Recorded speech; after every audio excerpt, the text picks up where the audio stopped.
Hello mga gandararat! Mga gandararat, may itatanong ako sa inyo. Sumasakit ba yung gilid nyo? Yung dito banda? Sumasakit ba? Bloated ba yung tiyan mo? Sumasakit ba yung likod mo? Hala ka, baka may gallstone ka na, katulad sa akin.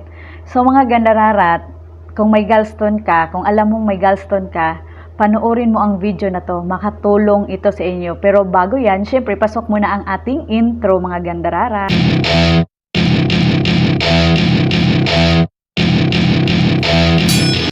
Mga gandararat, since January 12, 2022, yun ang first atake ng gallstone ko. Pero simula nun, kasi nag-ingat na ako, hindi na siya sumakit kahit kailan.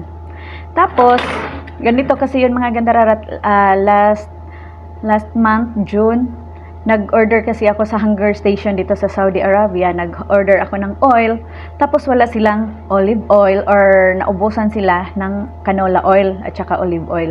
So wala akong magawa. Syempre naman magluto ako na walang oil.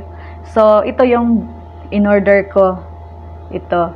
Tapos yung ginamit ko siya kasi matagal nang hindi ako nagka-bloated, matagal nang hindi sumasakit yung dito ko sa sa gallstone ko, yung likod ko hindi na siya sumasakit. Simula nung ako dito, naggamit, nag-umpisa na naman akong mag-bloated. Ang laki ng gastos ko sa gallstone ko, pero dinamay lang talaga dito sa oil na to. No choice ako, kailangan naman magluto ako na walang oil. Kasi dito kasi na nakita ko siya, kunti lang naman yung niya, yung calories niya, 81 lang.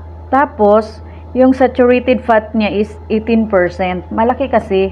Kaya yung dati kasi yung ginagamit ko is olive oil ngayon. O yun. Nag-order ako ngayon.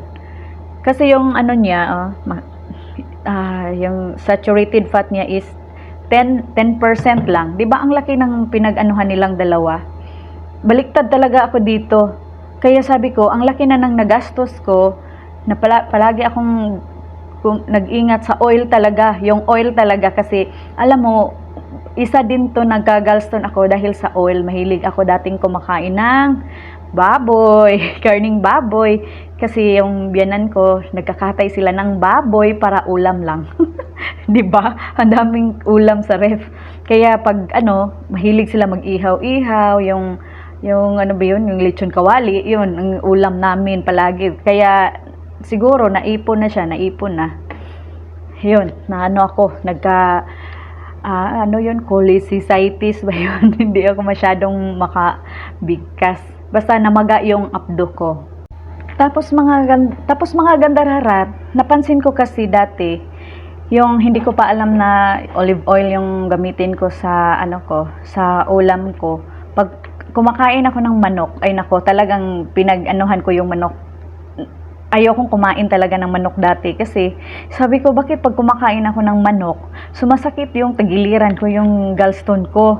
Kaya ngayon, nag-order ako ng manok. Kasi kahit anong kain ko sa manok, kahit ubusin ko yung ilang piraso, hindi naman sumakit yung gallstone ko kasi olive oil yung gamit ko or canola oil. Hindi na siya sumasakit, kaya kahit kinakain ko na ulam. Kaya ngayon, nag-order